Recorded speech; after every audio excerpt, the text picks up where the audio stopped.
Hey, welcome everybody to the Power of Your Voice podcast. And I'm your host, Mike Murphy. And I just want to say thank you. You know, we started this early 2023. We started out with law of attraction, manifestation, based mostly on my book, The Creation Frequency, and my online course. And then as we got more momentum in building our healing retreat center here in Medellin, Colombia, called Mountains of Hope, we started transitioning more into health and wellness and sharing content that will help you become stronger and healthier and happier and more fit and stronger. And so tonight's show, we're just going to give you a little compilation of all the best excerpts of the past 7-8 months or so, because next week we're going to start switching gears and really put our focus on Mountains of Hope, as our grand opening is right around the corner, January 6th. And I invite you to go to our website, www.mountainsofhope.com. I promise you, I don't think there's a retreat center like this anywhere in the world. The beauty and what we offer, and then our signature retreat, which is a 2-week physical detox. Well, we give you great nutrition. We grow over 50 vegetables on site.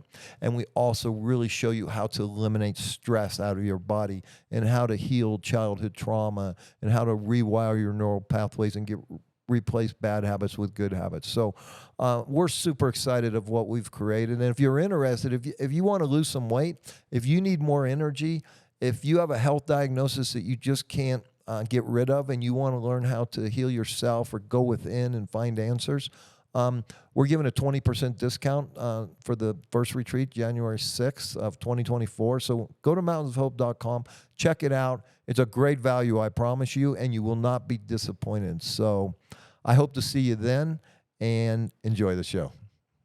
Welcome to the Power of Your Voice podcast. I'm your host, Mike Murphy.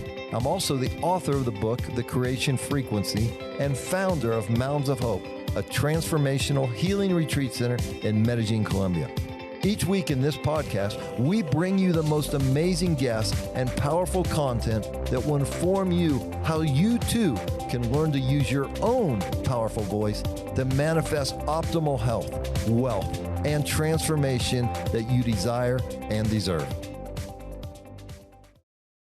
Because in the book, it's clear what I talk about, but actually I talk about transformation and change in that aspect, because people who come to personal growth, they come for change, for transformation. They want to be a better person, to live a better life, solve some of their problems. And there is this interesting idea, which a lot of people subscribe to, that what doesn't kill you makes you stronger. Yeah. But that's not true, unfortunately. What doesn't kill you can wound you, can scar you, can make you less of you, can make you more guarded, more reclusive. So there are a lot of different scenarios what can happen when you experience a traumatic experience, or let's say emotionally intense experience. And if what didn't kill you made you stronger, we would be surrounded by wonderful people. But the reality is that very often, hurt creates monsters. Yeah. Unfortunately. So that quote is actually about the idea that for transformation, you need 2 ingredients. You need knowledge and you need experience. Actually, 3 ingredients. You need a supportive system. But ultimately, if you are experiencing transformation, it's not a natural consequence of your wounding. What's your best recommendation for people? I am a huge advocate of juice cleansing. Yeah, okay.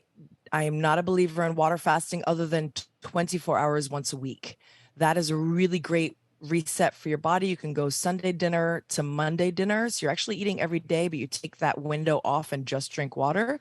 That's the only time I would recommend a water fast. Longer than that, your body needs nutrition, and juice cleansing. I basically juice 2 pounds of green vegetables, and that is blasting my body with nutrition, but there's no need to digest anything. All my body has to do is absorb the nutrients, because I've taken all that fiber out. Yeah. There's no breaking down of anything. I'm just absorbing nutrition, and that supports my body. And then taking those nutrients and all that energy it would go to digesting, it then goes to healing your cells and getting the toxicity out. So it's fascinating. I put my clients through a 10-day juice cleanse, and they are mind blown at how they're still going to the bathroom on day 10, Yeah. how much toxicity is still coming out of them. What kind of Mind blowing. What kind of juice you use? I used to use Breville, and then we switched to a more mashing kind, and I'm torn between the two. What do you do? I am now a diehard advocate of Nama juicers. Nama. You literally Nama. Oh my goodness, it's a game changer. I will never use any other machine. You literally chop up the veggies and put it in, and then you turn it on and walk away. There's no like one by one pushing it in there.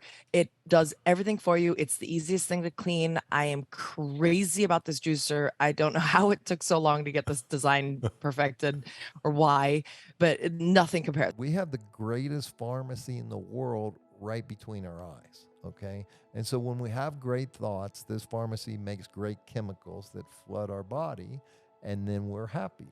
But when we have lousy thoughts, then it makes bad chemicals that flood our body, like cortisol or too much adrenaline. We're out of balance. Now we can't think clearly, and now we do actions that don't create our best destiny. So remember that. The power that you need to heal is within you. Physically, mentally, emotionally, spiritually, we work on all four. All disease boils down to three things. I've simplified it, and I think I'm right.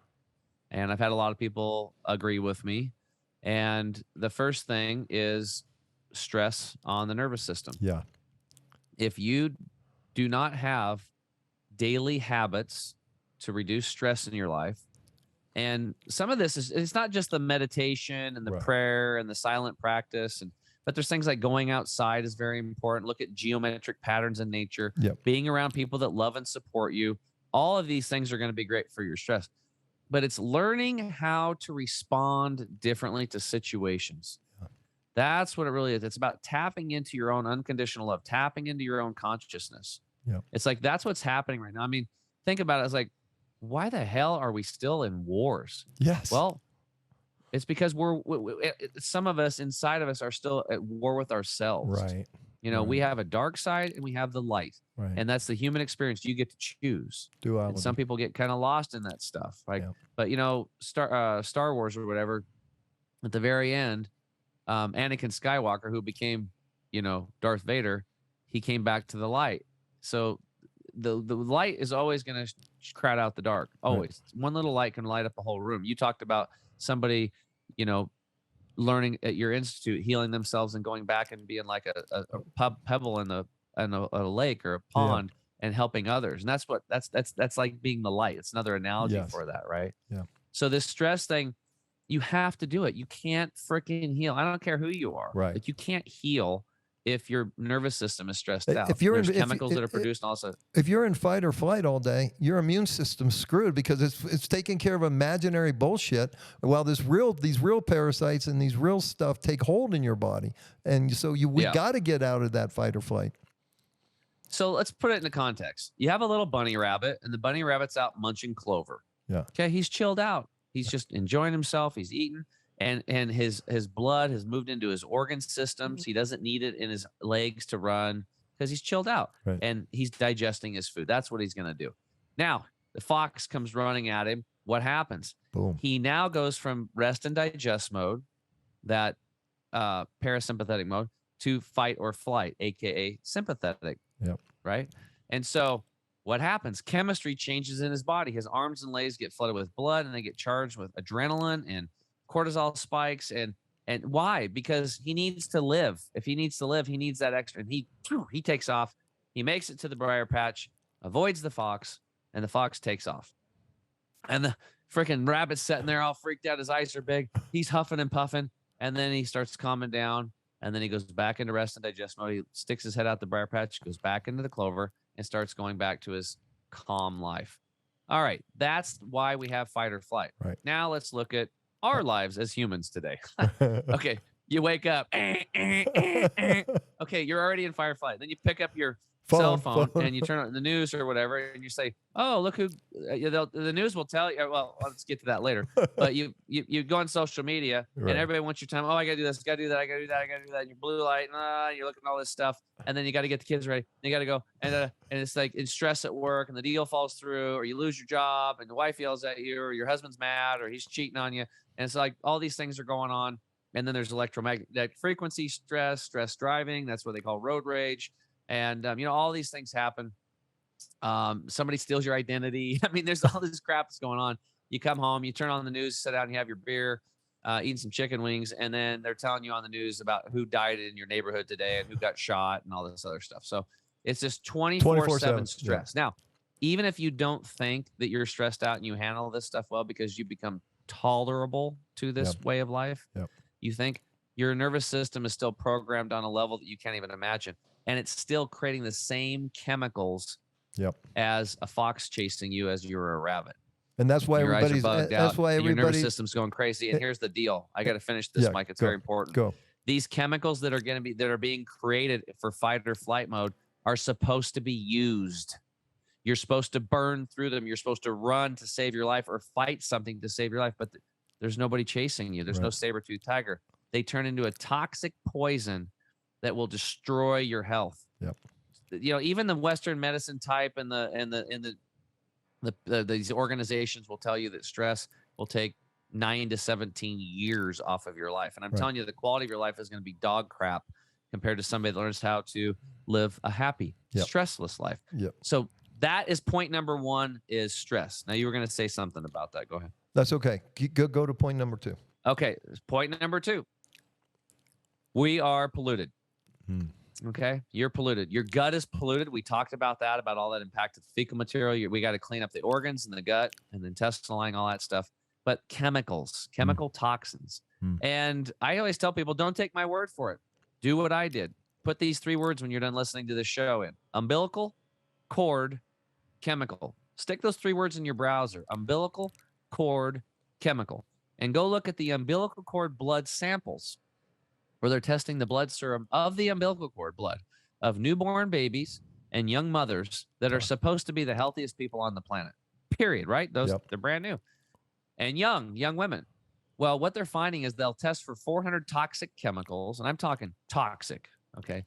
They're finding 71% of what they're looking for, 250 toxic chemicals, and 180 cause cancer in humans. Wow.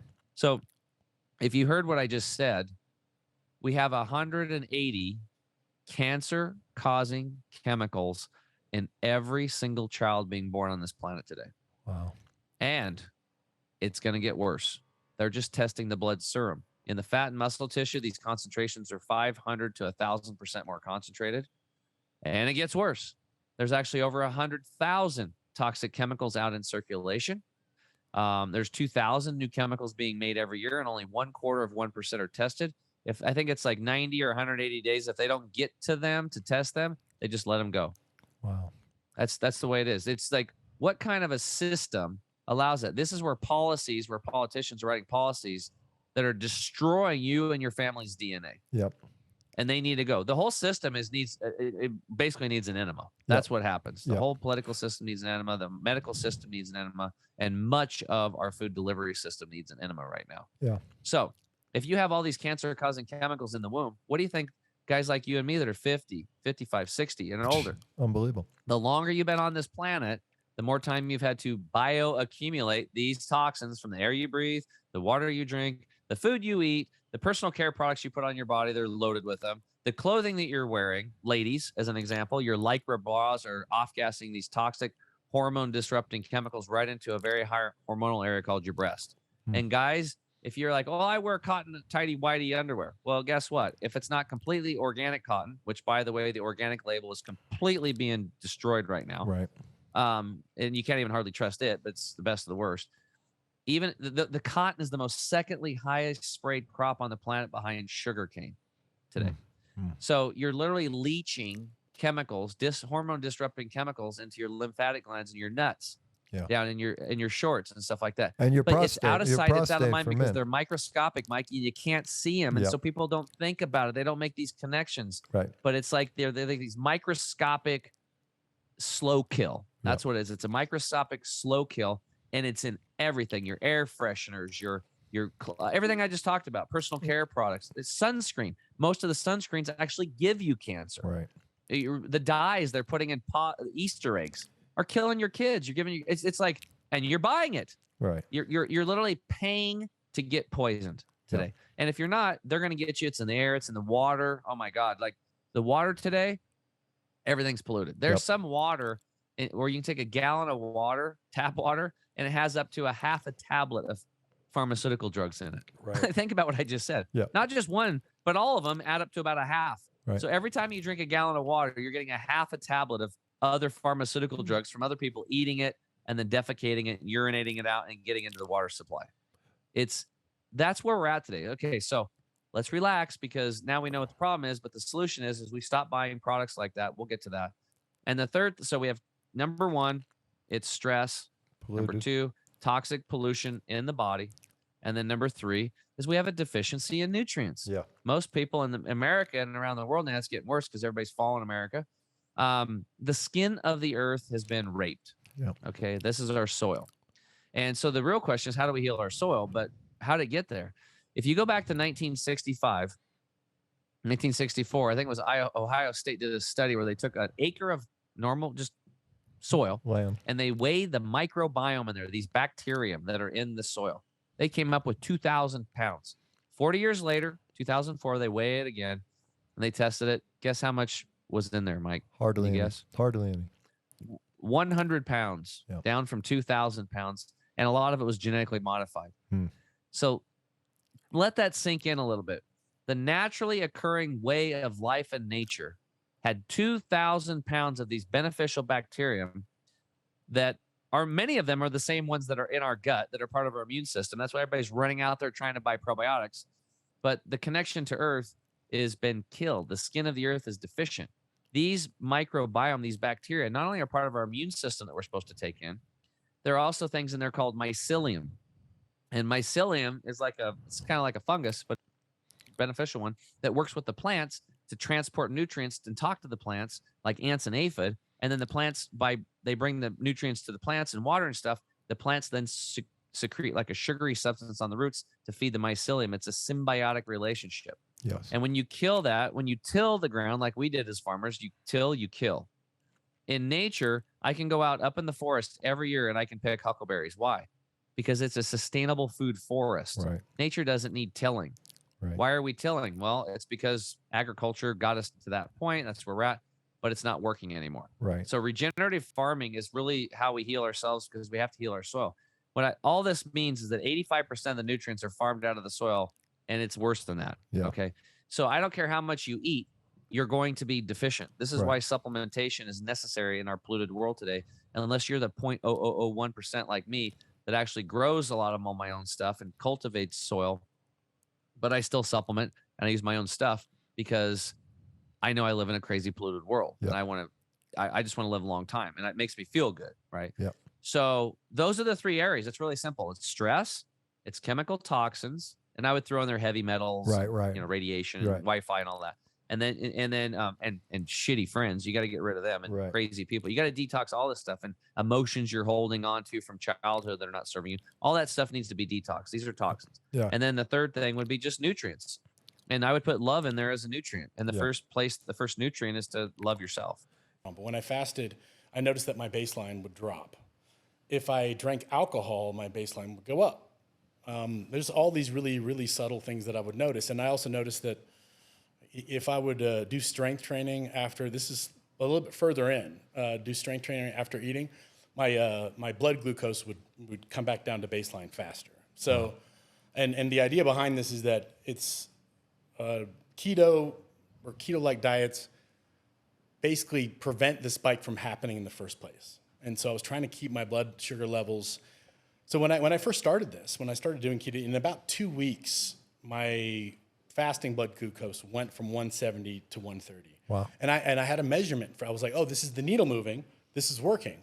And I think that was a big part of it, is to actually see that what I was doing was having a tangible, measurable effect on my health. Yeah. And so, and I kept at that for that. I had a first streak for 3 months, and I lost about 35 pounds. And then I did another blood panel, and now all the numbers were still in the red, but they had moved. My triglycerides had cut in half. Wow. And all the other numbers had HbA1c, all that stuff moved over after 3 months. And So that you was- feel that was are you good. feeling pretty pumped and excited that you're going in the right direction? Well, that was the first one. Now I fell off, and I was like, okay, well, the numbers are a little bit better. They're not still in the red, but and so because just to be clear, keto's kind of hard. It's not you really have to plan things out. And for those of us who've been conditioned under the standard American diet, like It's harder. I have all these habits that I had to break. Right. And so Because I would imagine you're doing a lot of emotional eating. You're Of not course, really yeah. hungry, right? But something emotionally snapped, and that's your way to feel better, right? I think that's what we use food for the most, Sure. and especially sweets. You know, absolutely. And the highest leverage habit that I broke, and this had such a cascading effect, was I had this association of, okay, at nighttime I'm gonna watch something and I'm gonna eat, right? And so it would usually be the sweetest, Right. whatever it was that I was gonna eat. It was always towards the end of the day, and so that was a habit that I had to break, and it would start to creep back in, and so one of the things that I benefited by getting on this path was actually paying attention to these other areas of my health, and I'll get into that. But the thing that I decided I had to do, because I got so much results the first time, was I needed to change my environment again, and that's actually I told you about this. That's when I got that place in Santa Elena that was walking to go get anything. There was no food delivery. There was no for the audience, we're in Medellin. Santa Elena is maybe 30 minutes away, but it's kind of by itself, higher in the mountains, and not a lot of stuff around it. So you're in nature, and everything you need is there, but there's not a lot of extra stuff, right? Yeah, there's no. I'd have to walk on the side of the highway for 30 minutes to get to a store to go buy something. So Okay. it can't be an impulse, Right. right? And then so Yeah. when he's mentioned Rappi, well, that's our version of DoorDash. So you can't DoorDash your McDonald's shake over there. You got to walk 30 minutes, and so that's going to help you stay on this path. Correct? It really it made a difference. I want to say that it made a difference psychologically, just because once I ruled out the possibility, I didn't burn a lot of willpower. Right. It wasn't a big struggle. It was easier to surrender. Hey, it's not here, and I'm not going to get it. There's Right. no choice. And so psychologically, having that clear line of like, okay, well, it doesn't matter how much you want, you can't get it. Right. So, Now it goes away. Those thoughts, that desire, that urging goes away easier. it does go away. You know how I would know that? Because my wife does not buy anything with sugar in this house. So I get the same cravings as you get. And, well, I'm not going to go walk down the street and get something. So I get it.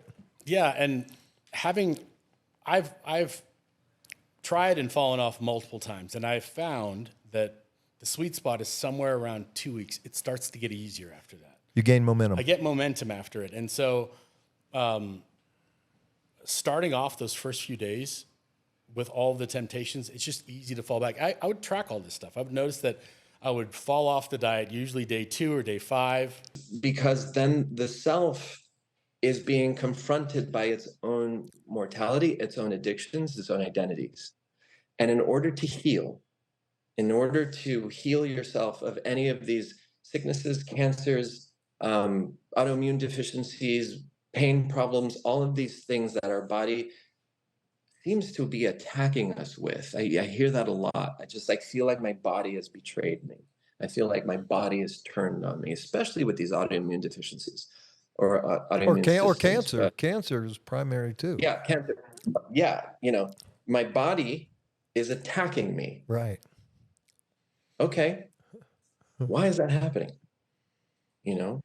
I remember I had a client that I worked with, and I speak very plainly with people, and he was kind of being treated traditionally and not doing well, and pretty much going closer and closer to death.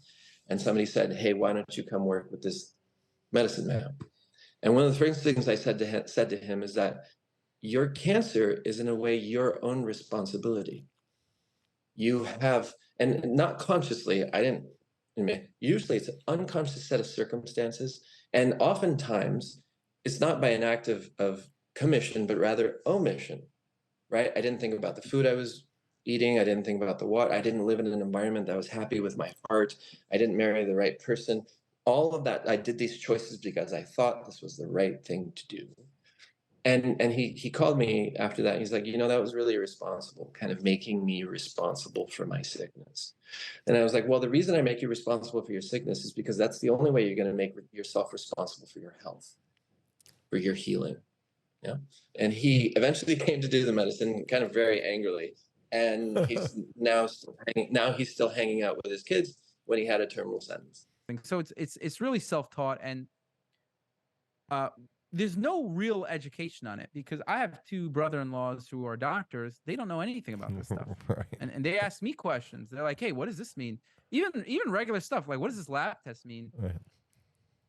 Yeah, so Wait, we got to go deeper into this. So you were a guy that had some health problems, and you were concerned enough to eat sardines and blueberries in grade school, and you were kind of, I don't want to say the word obsessed because that's the wrong word, but you really wanted to understand this health process. And you're a very bright, intelligent guy, and you formed this amazing company that can really help people. You have two brothers that are doctors, and my understanding is they get like 3 hours of nutrition class in med school. I mean, how does that register with you? It's not even. No, it's not even. It's worse. They don't learn. First of all the great research that has been coming out over the past 20 years, right? And that stuff basically barely made it into the medical school curriculum even 20 years ago, right? Like, everything takes a lot of time. It's just like, and then what they're actually learning is like they're learning around, they know certain things that I don't know how to read an EKG machine, but that's not relevant for me, right? Unless you have a heart attack and you need an EKG machine, and you need to understand what that means. If I need that, I will go to my brother-in-law who's a cardiologist. He'll tell me what that means, and he'll be able to tell me. But Joe, what is more important than what we put into our body, what we eat and drink? I mean, that's what blows my mind. They don't know. Thank you from the bottom of my heart in supporting me in bringing my message of hope, health, and abundance to as many people as possible. Will you please like, subscribe, and share this podcast episode? And I hope one day to meet you at Mountains of Hope, a place for deep healing and transformation.